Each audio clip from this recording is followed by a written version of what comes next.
Hello everyone, कैसे हैं आप सभी। आई होप बहुत अच्छे से ही होंगे। देखिए, समय नहीं ख़राब करना है क्योंकि टॉपिक थोड़ा बड़ा है, तो शुरुआत करते हैं इसकी। Probability, NCERT class 12 chapter 13 exercise 13.3। देखिए, ये एक टॉपिक बहुत ही सिंपल टॉपिक है, लेकिन अगर उसको हम समझ लें तो, नहीं तो क्वेश्चन ही इतना बड़ा होता है कि पढ़ते पढ़ते हम लोग भूल जाते हैं कि क्या दिया था, क्या निकालना है, अंडरस्टैंडिंग से बाहर हो जाता है। तो इसको समझने के लिए मेरे पास एक छोटी सी ट्रिक है। उस ट्रिक को आप समझिए और सारे सवालों को लगा लीजिए। मैंने आज तक कभी भी पूरे सवाल नहीं लगवाए किसी बच्चे को, केवल ट्रिक समझाई और उससे उसने सारे क्वेश्चंस लगा लिए। 2-3 क्वेश्चन की ओरल हिंट दी और बच्चों ने लगा लिए। आप भी उसको देखिए, समझिए, क्योंकि अब लास्ट टॉपिक है मेरा 12th का। तो आप इसको देखिए, इसमें 2 टॉपिक आते हैं, एक लॉ ऑफ टोटल प्रोबेबिलिटी है, एक बेस थ्योरम है। लॉ ऑफ टोटल प्रोबेबिलिटी में क्या है, मान लीजिए कि कोई आपको event E1 E2 E3 EN are partition of sample space and A B any event. मान लीजिए कि कोई भी इवेंट E1 E2 E3 दी है, अभी आप एग्जाम्पल्स में समझेंगे इसको, और ए कोई इवेंट है और उसमें आपको ए इवेंट की प्रोबेबिलिटी निकालनी है। तो केस क्या है, P A equal to PE1 into P A upon E1। A upon E1 का मतलब क्या है कि जो इवेंट ए है उसकी प्रोबेबिलिटी E1 इवेंट से किस तरीके से रिलेटेड है। PE2 E2 केस की probability, P A upon E2 A event की प्रोबेबिलिटी E2 केस से किस तरह से रिलेटेड है। बस यही आपको समझना है सवाल में। तो ये तो लॉ ऑफ टोटल प्रोबेबिलिटी हो जाता है।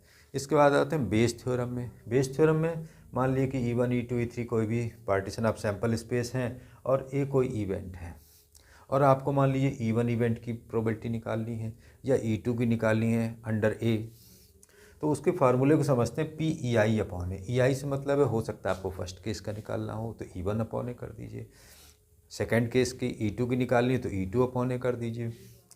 PEI sigma into PA upon EI। इसका मतलब क्या हो गया कि मान लिया ये 1 है तो यहाँ PE1 into PA upon E1 हो जाएगा। ए अपॉन E1 का मतलब आप समझ ही लिया होगा आपने। तो ए इवेंट की प्रोबेबिलिटी E1 इवेंट से किस तरह से रिलेटेड है। डिनोमिनेटर में है sigma I equal to 1 to n, यानी जितने केस हैं, हो सकता है आपके पास E1 E2 E3 E4 हों तो नीचे I इक्वल टू 1 to 4 हो जाएगा। हो सकता है कि 3 तक ही हो तो I इक्वल टू 1 to 3 हो जाएगा।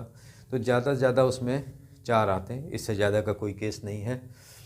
तो PEI PA अपॉन EI। अब इसको देखते हैं, तो PEI into PA upon EI, सबसे पहले 1 ले लीजिए तो PE1 into PA upon E1 plus PE2 into PA upon E2 plus PE3 into PA upon E3 and so on, जितने भी केस हों। मोस्टली आपको 2 या 3 के मिलेंगे। एक सवाल केवल 4 इवेंट्स का है, उसको समझना है बस, बाकी कुछ नहीं है इसके अंदर। केवल उस चीज़ को समझना है जहाँ से हमको सवाल को पकड़ लेना है जा कर के। वो समझ में आ गया, पूरी एक्सरसाइज आपके अंडर कंट्रोल होगी। यही समझना है केवल। तो आप इस फार्मूले को सबसे पहले नोट कर लें।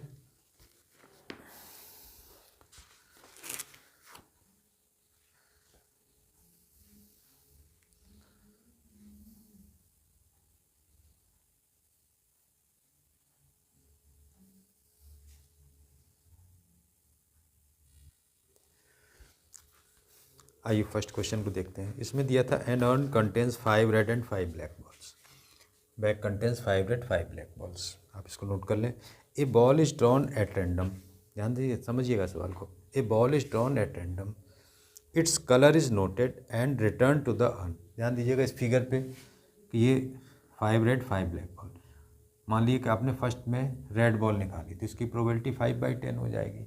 इसको आपने बैग में वापस किया and moreover 2 additional balls of colour drawn are put in the urn, और जिस कलर की बॉल निकली उसी कलर की बॉल आपने बैग में 2 ऐड कर दी। अब देखिए ये बैग में वापस हो रही है और 2 रेड, तो अब आपके पास यहाँ पे रेड कितने हो जाएंगे, 7। अब सेकंड बॉल आपको कौन सी निकालनी है, रेड। तो सेकंड बॉल रेड निकलेगी तो टोटल आपके पास रेड 7 हो गए और टोटल में 12 हो गए, तो 7/12 हो गई। एक केस तो ये हो सकता है E1 इवेंट से रिलेटेड। E2 इवेंट आपने माना, बॉल ड्रॉन इज ब्लैक। अब मान लीजिए आपने ब्लैक बॉल निकाल दी तो ब्लैक बॉल की प्रोबेबिलिटी 5/10 होगी। फिर इसको क्या करना है, बैग में वापस करना है। बैग में वापस किया और +2 ब्लैक बॉल्स, 2 ब्लैक बॉल उसमें और डालनी है और फिर एक बॉल निकालनी है। जो सेकंड बॉल है वो रेड होनी चाहिए, तो रेड तो हमारे पास 5 ही रहे और ये हमारे पास में 2 ऐड हो गए आकर के इसमें, तो ये 5/12 हो गई प्रोबेबिलिटी इसकी।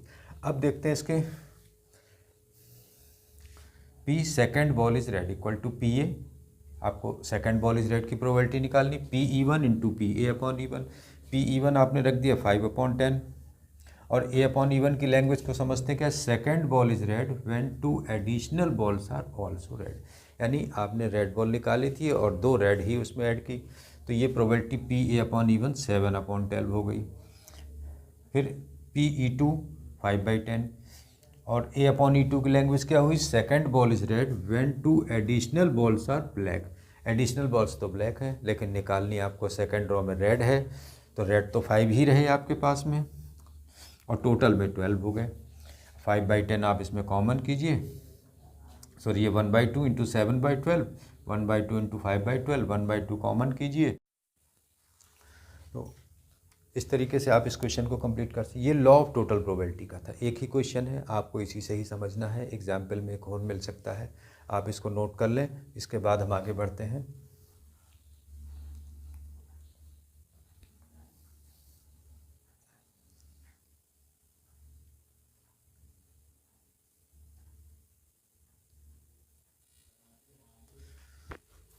आइए क्वेश्चन नंबर 2 को देखते हैं। यहाँ से आप हम बेस थ्योरम में चल रहे हैं और इस सवाल को समझने की कोशिश करेंगे कि ये क्या है और कैसे इस सवाल को पकड़ना है। बस इसमें आप समझ लेंगे, फिर आप सारे रास्ते पे चलते चलेंगे, कोई प्रॉब्लम नहीं आएगी। देखिए इसमें दिया था ए bag contains 4 red and 4 black balls, तो हमने ये ले लिया 4 red 4 black ball. Bag second 2 red 6 black ball. अभी तक आपको ये नहीं समझ में आएगा कि हमको निकालना क्या है।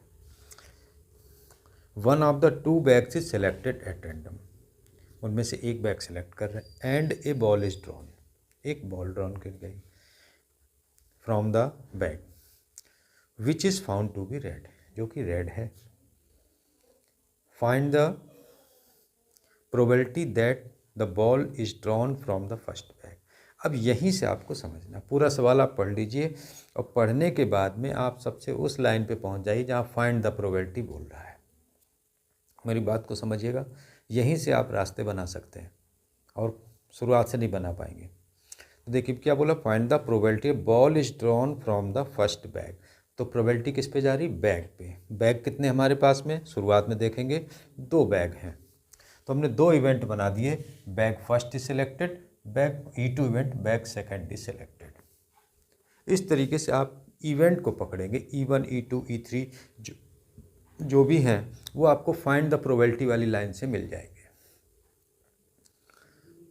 इसके बाद में क्या करना है, ए इवेंट कहाँ से मिलेगा, तो आप उसके आगे पीछे देखेंगे, हो सकता है वो गिवन दैट करके दिया हो, जैसे which is found to be है, या इफ़ करके कोई एक इवेंट और मिलेगा, वो इवेंट ए होगा। जैसे इन्होंने बोला which is found to be red, तो हमने ए इवेंट क्या माना, बॉल ड्रॉन इज रेड।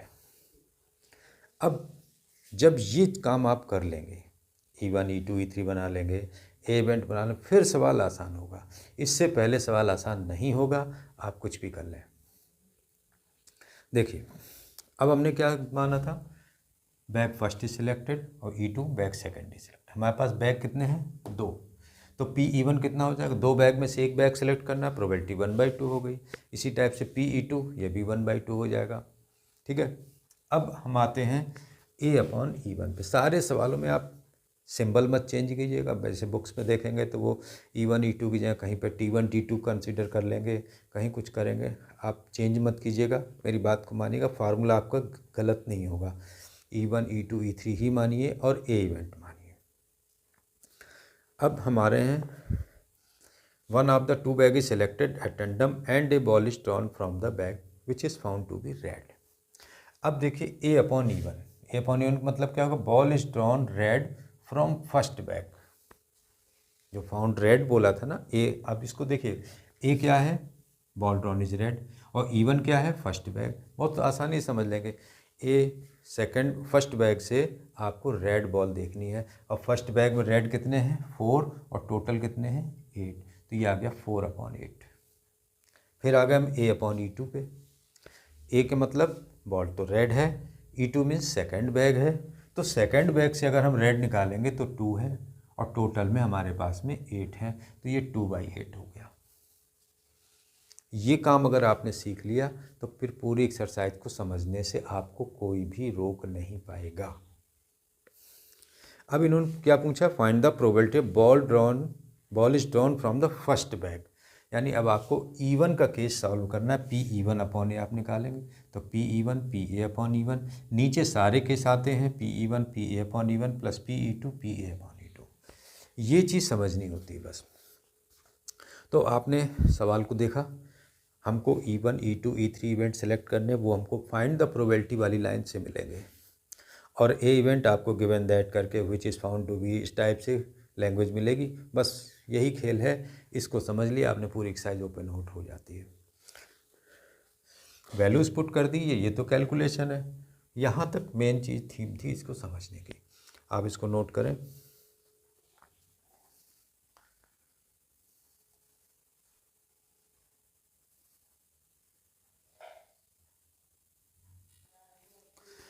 आइए नेक्स्ट क्वेश्चन को देखते हैं। थर्ड क्वेश्चन है, of the students in a college it is known that 60% reside in hostel, 40% are the day scholars. Previous year result report that 30% of all student who reside in hostel attain A grade, 20% of day scholar attain A grade in their annual exam. At the end of the year one student is chosen at random from the college and he has an A grade. What is the probability that student is a hostler? Probability अब देख रहे हैं hosteller पे जा रहे हैं, हमारे पास में दो टाइप के स्टूडेंट हैं, एक हॉस्टलर है एक डे स्कॉलर। अपने दो इवेंट कंसीडर किए, student is hosteller, student is day scholar. ये आपको लास्ट लाइन से पता चलता है और कहीं से नहीं पता चलेगा आपको कि E1 E2 आपको क्या कंसीडर करना है।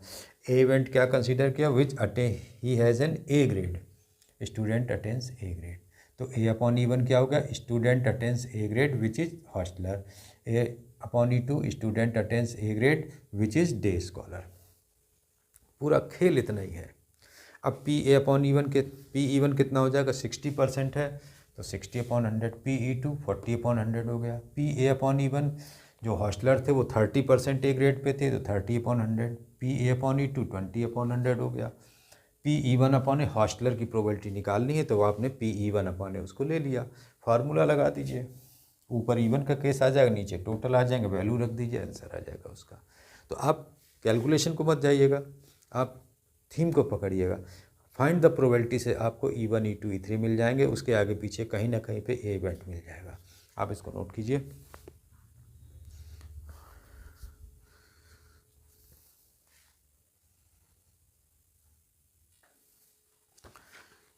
आइए क्वेश्चन नंबर 4 को देखते हैं। देखिए हम लोगों ने जो ट्रिक पकड़ी है उसी पे आप चलते रहिएगा, भटकिएगा नहीं। E1 E2 E3 ही कंसीडर करेंगे, ए कंसीडर करेंगे। सवाल को देखते हैं इसमें। In answering a question on a multiple choice test a student either knows the answer or guesses. Let 3/4 be the probability that he knows the answer and 1/4 be the probability that he guesses. Assuming that a student who guesses at the answer will correct with probability 1/4। यहाँ तक question में ये नहीं समझ में आएगा कि आपको E1 E2 क्या लेना है, ए क्या लेना है। What is the probability, अब देखिए आ रही है, यहाँ समझिएगा। What is the probability that student knows the answer। तो अब देखिए आंसर किस पे जा रहा है, mode of answering, probability mode of answering पे जा रही है। अब मोड ऑफ आंसरिंग क्या है आपके पास में, दो, knows the answer or guesses. तो हमने दो इवेंट कंसीडर किए, student knows the answer, E2 student guesses the answer. और उससे पीछे क्या है, आंसर इज करेक्ट। तो ए इवेंट हमने क्या लिया, आंसर इज करेक्ट। तो P(E1) के उन्होंने दिया था 3/4 एंड P(E2) 1/4। A/E1 क्या होगा, answer is correct and he knows the answer, और A/E2 हो गया answer is correct and he guesses the answer. अब देखिएगा यहाँ पे P(A/E1) क्या होगा, यहाँ पे समझना उसका आंसर करेक्ट है और उसको मालूम है, तो आप ध्यान दीजिएगा, अगर आपको मल्टीपल चॉइस क्वेश्चन दिया हो, उसका आंसर आपको मालूम है, तो आप सीधे उसको टिक करेंगे, यानी उसकी प्रोबेबिलिटी 100% है, तो PA/E1 आपका 1 हो जाएगा। और PA/E2 ये आपको दिया हुआ है, गैसेस द आंसर 1/4 है, ये 1/4 हो गया। आपको प्रोबेबिलिटी जो निकालनी है वो है student knows the answer, knows को आपने E1 माना हुआ है, तो PE1/A आप फार्मूला लगाएंगे, वैल्यू पुट करेंगे, सॉल्व कर देंगे। देखिए वो छोटी सी ट्रिक है, लेकिन पूरे सवाल को अंडर कंट्रोल करती है आकर के, यही समझना है। इसीलिए इस वीडियो को देखना काफ़ी ज़रूरी है, आपको बड़ी आसानी से समझ में पूरी एक्सरसाइज आएगी। आप इसको नोट करें।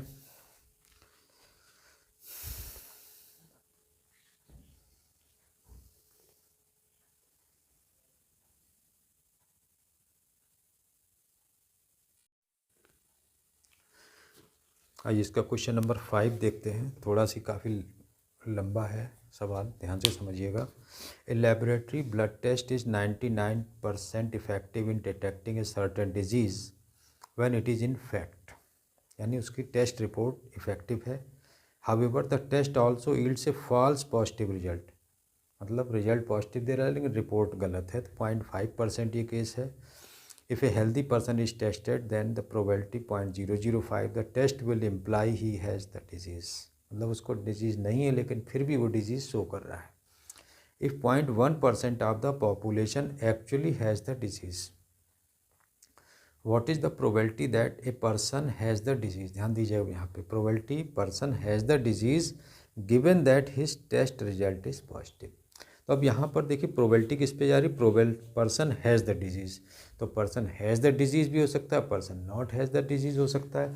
तो आपने इवेंट दो माने, E person actually has the disease, E2 person not having disease, और given that his result is positive, इस इवेंट को हम ए कंसीडर करेंगे। तो आपने ए मान लिया, his test report is positive. अब देखिए यहाँ पे इन्होंने क्या बोला, 0.1% of population actually has the disease, ये साफ साफ बोल रहा है।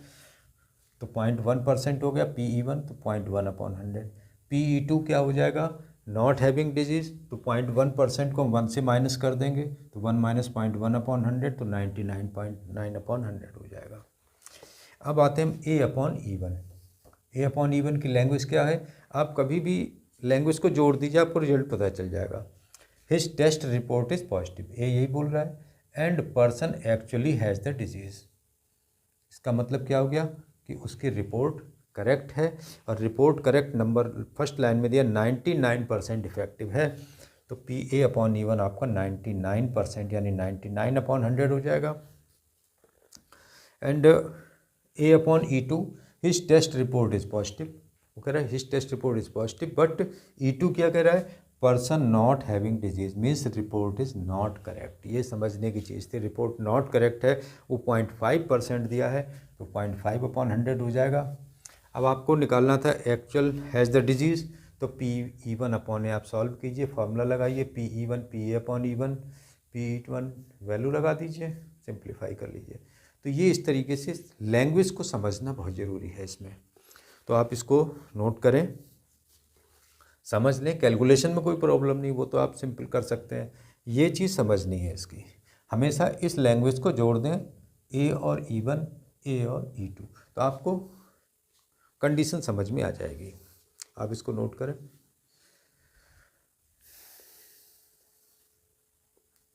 ये क्वेश्चन नंबर 5 है, सॉरी ये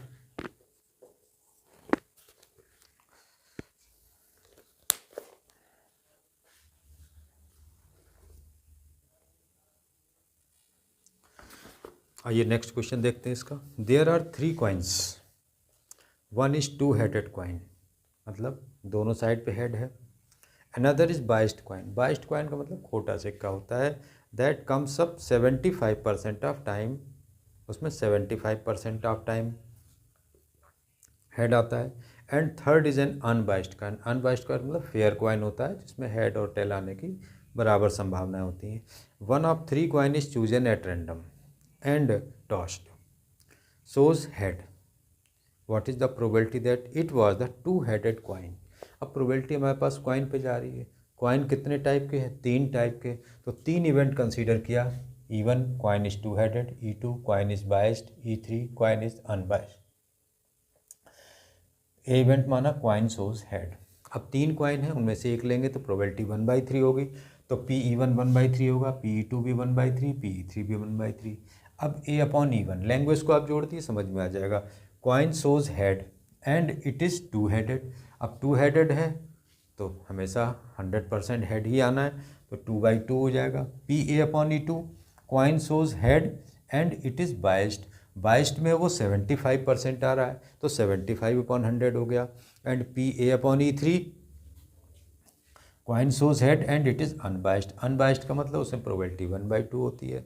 तो आप इसमें इसके बाद में आपको क्वाइन 2 हेडेड की प्रोबेबिलिटी निकालनी है, तो PE1 अपॉन ए का फार्मूला बनाइए, वैल्यूज पुट कीजिए, सिंप्लीफाई करके आंसर ले लीजिए। तो आप कैलकुलेशन को मत गौर ज़्यादा कीजिए, केवल आप ये थीम को समझने की कोशिश कीजिएगा कि किस तरीके से हम सवाल को पकड़ने की कोशिश कर रहे हैं। तो last line find the probability से आप इवेंट सेलेक्ट करेंगे और उसी के आगे पीछे आपको ए इवेंट मिल जाएगा। आप इसको नोट करें।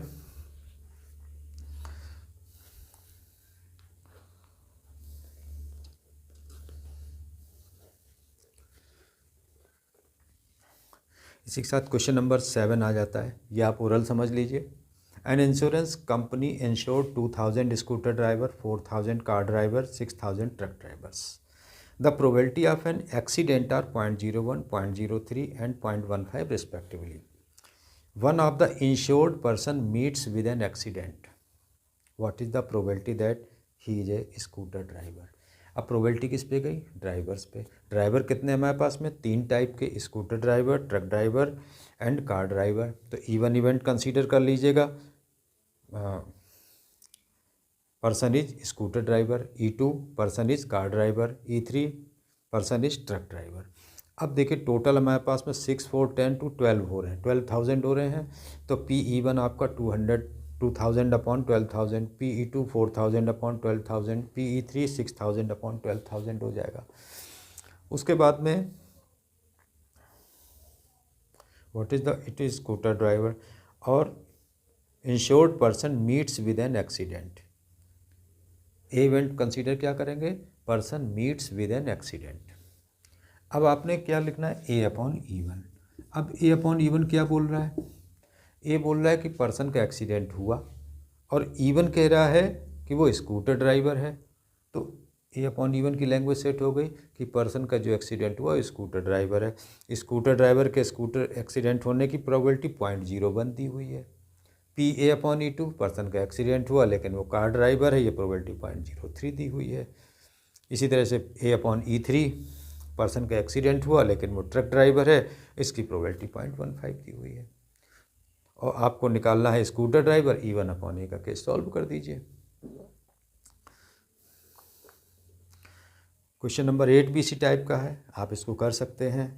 क्वेश्चन नंबर 9 को समझने आप इसको नोट कर लें पहले।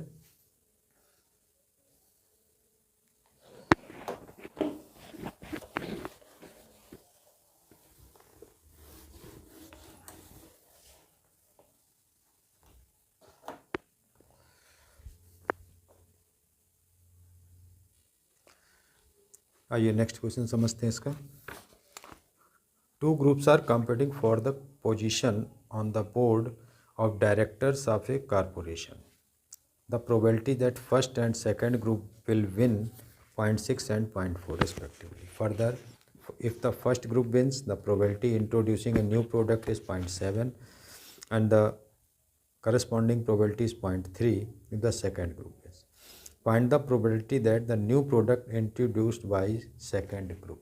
अब प्रोबेबिलिटी किस पर गई? ग्रुप पर। ग्रुप कितने हैं? 2। E1 का first group wins, E2 second group wins. A event new product launched, ठीक है। तो PE1 0.6, PE2 0.4 ये दिया है। A upon E1 new product launch when first group wins. अब फर्स्ट ग्रुप विन की प्रोबेबिलिटी आपको दी है 0.7 और सेकंड ग्रुप के लिए यही प्रोबेबिलिटी 0.3 दी हुई है। आपको प्रोबेबिलिटी निकालनी थी सेकंड ग्रुप की, तो अब यहाँ पे PE2 अपॉन हो गई, ध्यान दीजिएगा। तो PE2 PA upon E2 PE1 into PA upon E1 plus PE2 into PA upon E2। Values put कर दिए, सिंप्लीफाई कर लीजिए, आंसर आ जाएगा इसका। तो ये थीम वही है, सारे सवाल आप देख रहे हैं कि एक ही रूट पर चल रहे हैं। आप हमने इसमें जितने सवाल आपके सामने डिस्कस किए उनमें कहीं पर भी वर्ड्स को चेंज नहीं किए, लेटर्स चेंज नहीं किए, E1 E2 E3 लिया और ए ही लिया, तो मिस्टेक की संभावना कम रहती है इसमें। आप इसको नोट करें।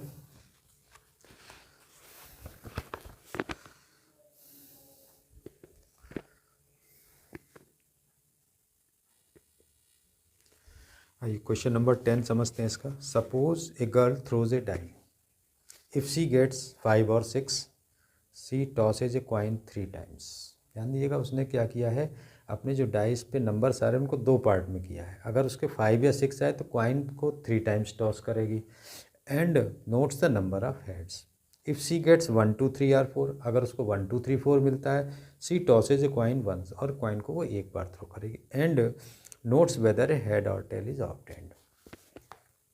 If she obtained exactly 1 head, what is the probability that she threw 1 2 3 और 4 विद द डाई। यहाँ पे समझिए क्वेश्चन, आपने उसने डाइस के जो नंबर्स के उसको 2 पार्ट में किया है, या तो 5 6 आए या 1 2 3 4 आए। तो हमने 2 इवेंट कंसीडर किए, सी थ्रो 1 2 3 और 4, E2 सी थ्रू 5 और 6। ठीक है, तो PE1 कितना हो जाएगा 4/6, PE2 कितना हो जाएगा 2/6। ए इवेंट उससे जस्ट पहले बोला सी गेट्स एग्जैक्टली 1 हेड, तो सी गेट्स एग्जैक्टली 1 हेड। तो A/E1 क्या हुआ, she gets exactly 1 head by throwing a coin 1 time. यानी 1 2 3 4 आ रहा है तो वो क्वाइन को एक ही बार टॉस कर रही है। और A/E2 क्या हुआ, she gets exactly 1 head by throwing a coin 3 times. 3 times में ये 8 आउटकम्स आते हैं, ये आपको मालूम होगा। तो PA/E2 1 हेड के हमारे पास में ये 3 ऑप्शंस होते हैं, HTT TST एंड TTH। तो PA/E1 आपका 1/2 आ जाएगा, PA/E2 3/8 आ जाएगा। आपको इस केस की प्रोबेबिलिटी निकालनी, E1/A फार्मूला बनाइए, वैल्यूज पुट कीजिए, आंसर ले लीजिए इसका। तो सारे क्वेश्चन एक ही रूट पर हैं। आप एक लास्ट क्वेश्चन और समझ लें, बाकी आप कर सकते हैं इसमें। आप इसको नोट करें।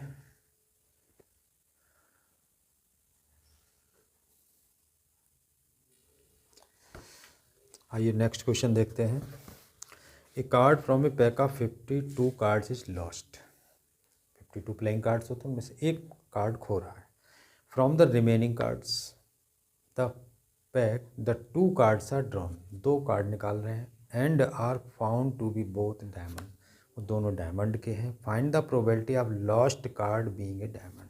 अब देखिए यहाँ पे समझना है थोड़ा सा, लॉस्ट कार्ड प्रोबेबिलिटी किस पे गई, लॉस्ट कार्ड पे। लॉस्ट तो कोई भी कार्ड हो सकता है, तो लास्ट में हमने क्या कंसीडर किया, lost card is of diamond. E2 क्या लिया, lost card is of heart. E3 का lost card is of spade. E4 क्या लिया, lost card is of club. अब इसमें PE1, मान ली ये कार्ड खोता है तो इसके 13 होते हैं, तो 13/52 ये 1/4 होगा। यही वैल्यू PE2 की होगी, यही PE3 होगी, यही PE4 होगा।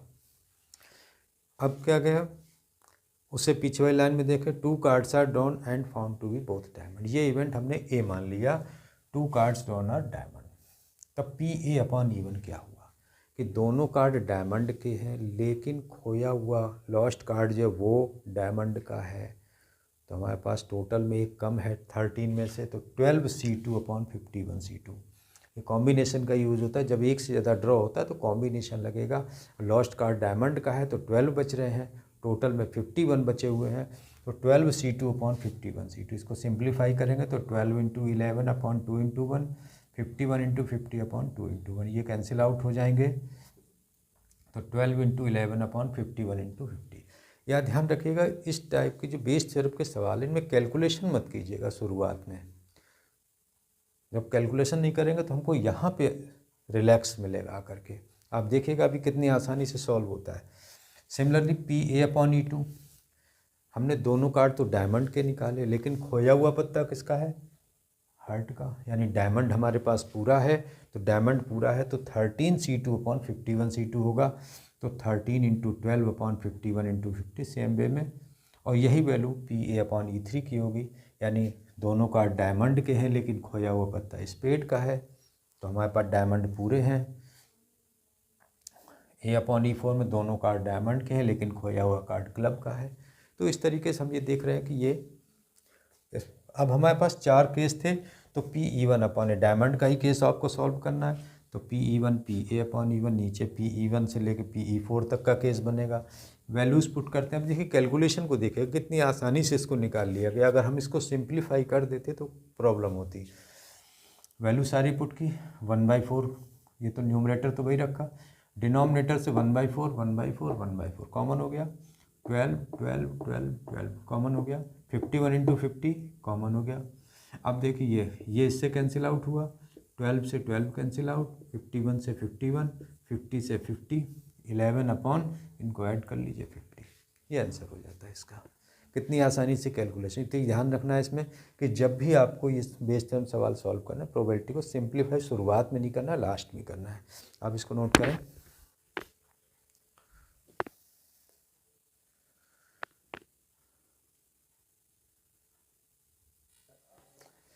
हाँ, ये लास्ट इस क्वेश्चन को समझ लें। 13th क्वेश्चन, ये क्वेश्चन एग्जाम्पल में भी है, वो भी आप लगा लीजिएगा, इम्पोर्टेंट भी है। Probability that A speaks truth is 4/5। A के सच बोलने की। A coin is tossed, a coin toss हो रहा है। A reports that a head appears, report कर रहा है। रिपोर्ट करने में देखने में अंतर होता है, यहाँ पे इसी का ही खेल है, reports that. The probability that actually there was head, तो हो सकता है हेड आए, हो सकता है ना आए। तो हमने क्या किया, इवन इवेंट माना एक्चुअली हेड ऑकर्स, E2 क्या लिया, हेड नॉट ऑकर्स। तो PE1 1/2 और PE2 1 - 1/2, ये 1/2 आ जाएगा। A events he reports that it is a head. A event क्या लिया, ये वो रिपोर्ट कर रहा है कि हेड आया। अब A/E1 क्या हुआ, लैंग्वेज को जोड़िए, आपको समझ में आ जाएगा। वो रिपोर्ट कर रहा है कि हेड आया, और E1 कह रहा है कि एक्चुअली हेड आया। इसका मतलब उसने सच बोला। सच बोला तो उसकी probability 4/5 means he speaks truth. A/E2 क्या हुआ, तो उसने रिपोर्ट किया हेड आया।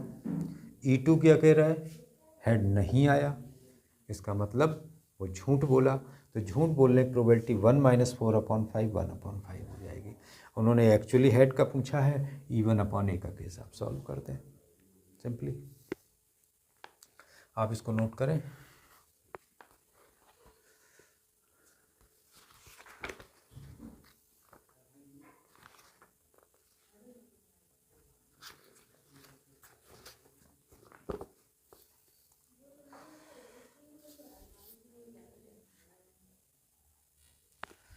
आइए इसे एक एग्जाम्पल को और समझते हैं। थोड़ा सा ये लैंग्वेज थोड़ी सी टिपिकल है इसकी, तो इसको आप और समझ लीजिए। Suppose that reliability of HIV test is specified as follows. Of people having HIV 90% of test detect the disease but 10% go undetected. Of people free of HIV, 99% of the tests are judged HIV negative, but 1% are diagnosed as showing HIV positive. From a large population of which only 0.1% have HIV, one person is selected at random, given the HIV test, and the pathologist report him/her as HIV positive. What is the probability that person actually has HIV? तो यहाँ पे person having HIV और not having HIV दो option बनते हैं। तो E1 ले लिए, person having HIV, E2 not having HIV। तो PE1 0.1% है, क्योंकि 0.1% पॉपुलेशन पर ही उसके बता रहा है HIV पॉजिटिव है। और PE2 1 - 0.1%, तो 1 - 0.1/100 99.9/100। ए इवेंट मान लीजिए हिज/हर रिपोर्ट इज़ पॉजिटिव, ये पैथोलॉजिस्ट उसको रिपोर्ट दे रहा है। अब देखिए क्या है, A/E1 क्या है, हिज रिपोर्ट इज़ पॉजिटिव, उसके रिपोर्ट पॉजिटिव है। एंड पर्सन हैव HIV, और उसको HIV है। इसका मतलब रिपोर्ट उसकी सही है। रिपोर्ट सही है तो वो बताया था कि 90% of the test detect the disease, ये फर्स्ट लाइन में आपको दिया हुआ है, ये 90/100 हो गया। A/E2 क्या है, his report is positive, report तो पॉजिटिव दी गई है। E2 क्या अगर person not have HIV, person को HIV नहीं है, इसका मतलब रिपोर्ट फॉल्स है। और फॉल्स रिपोर्ट का केस था 1% are diagnosed as showing HIV positive, मतलब जो फ्री ऑफ HIV तो उसमें 1% को डायग्नोज कर रहा है, रिपोर्ट फॉल्स है। ये 1/100 आपको निकालना है एक्चुअली हैविंग का। PE1/A का केस आप सॉल्व कर दीजिए। तो ये इस तरीके से मैंने सवाल थे लगभग सारे ही डिस्कस कर दिए आपके सामने, एक एग्जाम्पल भी कर दिया है। आप इसी बेस को पकड़ के चलिएगा। मेरा जो कहना है आपसे, इस बेस को पकड़ लीजिएगा कि लास्ट लाइन जहाँ पे फाइंड द प्रोबेबिलिटी बोल रहा है वहाँ उसको देखिए क्या है, वहाँ से आपको E1 E2 E3 इवेंट्स मिल जाएंगे। उसमें गिवन दैट करके या इफ़ करके आगे पीछे पे वहीं पे ही एक आपको इवेंट ए मिल जाएगा। उसके बाद A/E1 दोनों लैंग्वेज को जोड़िए और रिजल्ट डिक्लेयर कर लीजिए उसका। A/E2 क्या है, A/E3 क्या है। जिसका केस है, फर्स्ट का केस है तो E1/E लगा दीजिए, सेकंड का केस पूछ रहा है तो E2/E लगाइए, थर्ड का पूछ रहा है तो E3/E। ये आपके ऊपर डिपेंड करेगा कि आप उसको कैसे समझ रहे हैं या आपने क्या कंसिडरेशन उसमें कर रखा है। तो इस तरीके से ये एक इम्पॉर्टेंट टॉपिक है। सवाल इसका आता ही है बोर्ड एग्ज़ाम में, काफ़ी बड़ा होता है पढ़ने में। तो होता क्या है, बच्चे पढ़ते पढ़ते भूल जाते हैं कि क्या कंसीडर करना है, कैसे। तो ये ध्यान रखिए, शुरू में कभी नहीं मिलेगा ये कि आपको क्या कंसीडर। सबसे लास्ट लाइन आप पकड़िए, पूरा पढ़े आइए, लास्ट में फाइंड द प्रोबेबिलिटी, वहीं से आप E1 E2 E3 सेलेक्ट कर पाएंगे कि शुरुआत में आपको पता चल जाएगा। उससे पीछे ए इवेंट है, फिर उसके बाद PE1 PE2 PE3 निकालिए, PA/E1 PA/E2, ए और ई की लैंग्वेज को जोड़ के उसका रिजल्ट डिक्लेयर कर लीजिए कि क्या केस बन रहा है। बस आप सारे सवाल निकाल लाएंगे। एक दो बार आप इसकी थ्योरी पढ़ेंगे, थ्योरी तो कुछ नहीं, 2 फार्मूले ही थे। आप इन सवालों को 2-4 बार जैसे ही लगाएंगे, आप मेरी बात को ध्यान रखिए, जैसे ही आप सेकंड थर्ड फोर्थ क्वेश्चन आप लगाएंगे, सारी थ्योरी आपके सामने खुल के आ जाएगी कि हमको किस तरीके से सवाल को लगाना है। तो आप इस सवाल लगाइए, प्रैक्टिस कीजिए। प्रोबेबिलिटी का टॉपिक ख़त्म हो गया है, 12th का भी सिलेबस पूरा ही हो गया है। एक चैप्टर लीनियर प्रोग्रामिंग है, वो इस पे बोर्ड पे नहीं कराया जा पाएगा, तो वो आप बुक से पढ़ लेंगे, उसको कर लेंगे आप। तो इस तरीके से 12th के सारे टॉपिक्स मैंने पूरे उसमें दे रखे हैं मेरे चैनल में। आपको 12th का, आप ऊपर से नीचे जाएंगे तो सारे चैप्टर ऊपर से नीचे मिल जाएंगे, नीचे से आएंगे तो आपको फर्स्ट चैप्टर से रिलेशन फंक्शन से लेके लास्ट तक सारे टॉपिक्स मिल जाएंगे। आपको कहीं भटकना नहीं पड़ेगा, पूरा उसी तरीके से जैसे कि हम लोग सामने बैठते हैं आप सॉल्व कर सकते हैं, समझ सकते हैं। कोई दिक्कत वाली बात नहीं है इसमें कि कोई ना घबराने की ज़रूरत है, बड़ी आसानी से आप इसको सॉल्व करते रहेंगे। अब सिलेबस कंप्लीट है, आपने रिवीजन पीछे से कर ही लिया होगा। एक वीडियो में आपको और बताएंगे जिसमें आपको थोड़ा सा और एक गाइडलाइन देंगे, आप उस हिसाब से काम कीजिए। आपको की परसेंटेज काफ़ी अच्छी बनेगी। ये मैंने खुद प्रैक्टिकल किया है, बच्चों से करवाया है, आप उसको देखें समझें क्या है। और लास्ट में फिर वही बात, हम आप साथ साथ हैं, टीचर्स एंड स्टूडेंट हमेशा साथ रहते हैं, घंटों साथ रहते हैं। तो आपको अगर मेरा पढ़ाना अच्छा लग रहा हो तो लाइक कीजिए, सब्सक्राइब कीजिए, दोस्तों को बताइए, बेल आइकन दबाइए, जो भी आपको, यू आर जीनियस। तो उसमें प्रयास कीजिए, खुद भी बढ़िए, मुझको भी बढ़ने का मौका दीजिए। मिलते हैं नेक्स्ट वीडियो में। Thanks for watching.